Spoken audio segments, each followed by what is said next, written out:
আমার মনে হয় সেনাপ্রধান যা বোঝানোর তার স্পষ্ট ইঙ্গিত দিয়ে দিয়েছেন।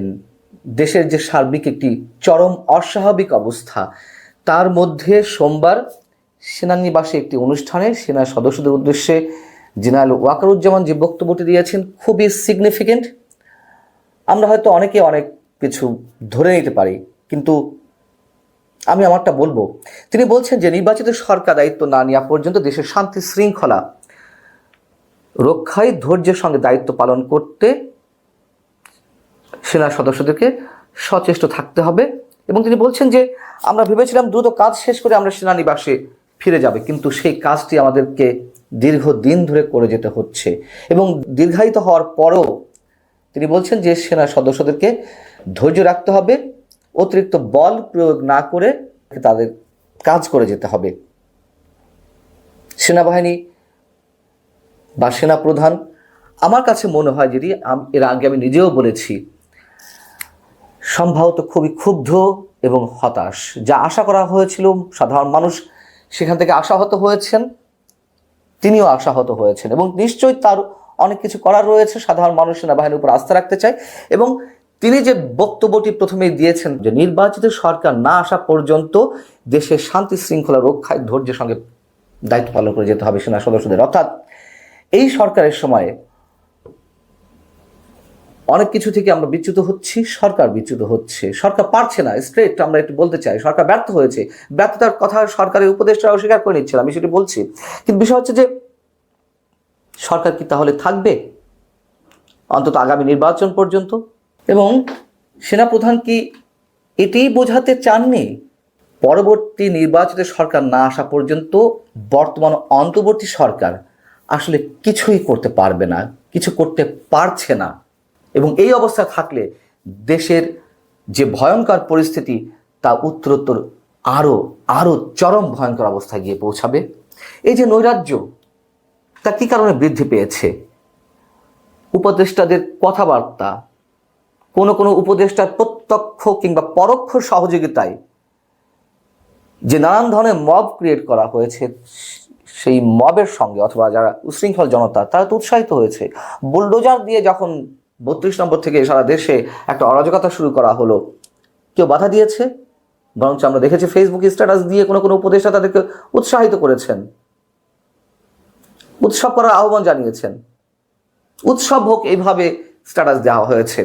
এবং পরবর্তীতে যে সন্ত্রাসীদেরকে ধরার জন্য ডেভিল হান্ট অপারেশন শুরু করা হলো, বিশেষ একটি গোষ্ঠীকে টার্গেট করে এই অপারেশনের শুরু, সেটি তো আমরা জানি, এবং তাদেরকে কেবলমাত্র ধরা হচ্ছে।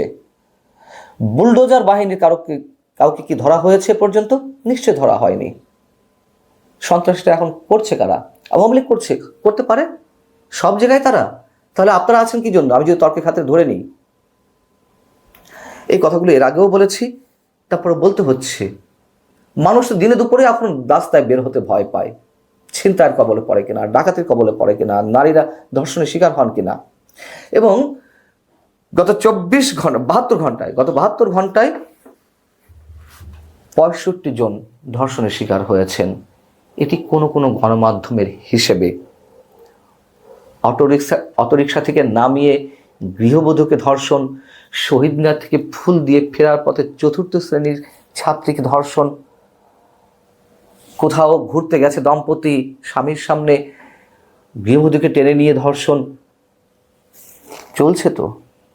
এবং বড় অদ্ভুত বিষয়, এই শিরোনামে সংবাদটি করলো দৈনিক জনকণ্ঠ কয়েক ঘন্টা আগে, সেটি পরবর্তীতে তুলে নেওয়া হয়।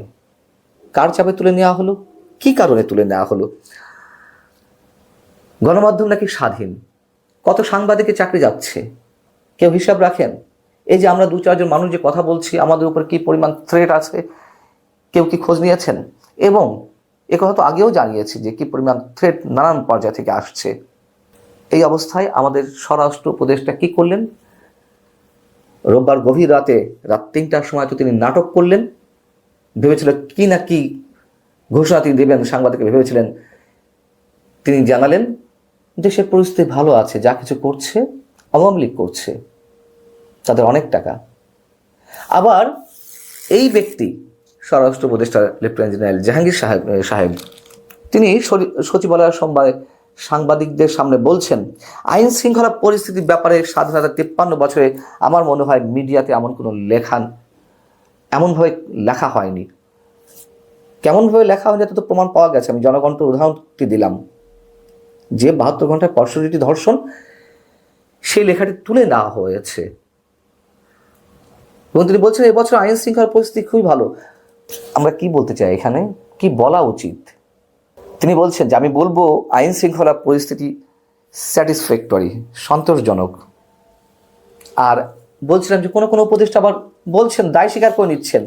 এদিকে স্বরাষ্ট্র উপদেষ্টা বলছেন যে আইন শৃঙ্খলা পরিস্থিতি ভালো, আবার আইন উপদেষ্টা একটু ভালো সাজার জন্য তিনি বলছেন যে দেশের বর্তমান পরিস্থিতি নিয়ে আমাদের অবশ্যই ব্যর্থতার দায় নিতে হবে। ডক্টর আসিফ নজরুল বলছেন আমাদের ব্যর্থতা আছে, এটা অস্বীকার করার কোনো উপায় নেই।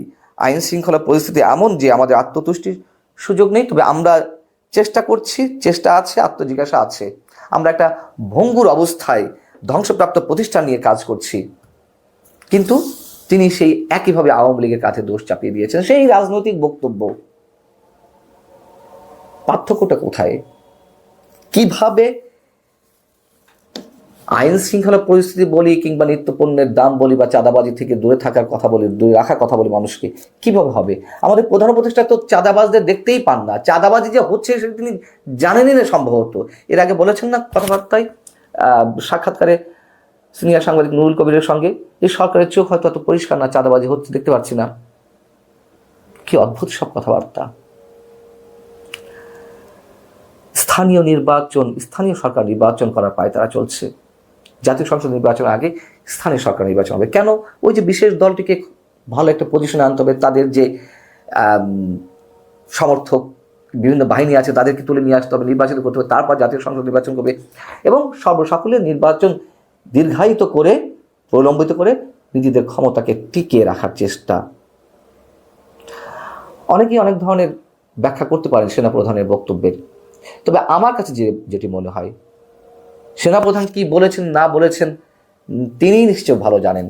তবে আমার মনে হয় সেনাপ্রধান যেটুকু ইঙ্গিত দিয়েছেন, তারা যা আশা করেছিল তা পাচ্ছে না এবং সরকারের প্রতি বিশেষ মেসেজটিও সম্ভবত পৌঁছে দেওয়া গেছে। এটি আমার একান্ত একটা বিশ্লেষণ। আমার সঙ্গে কেউ একমত নাও হতে পারেন।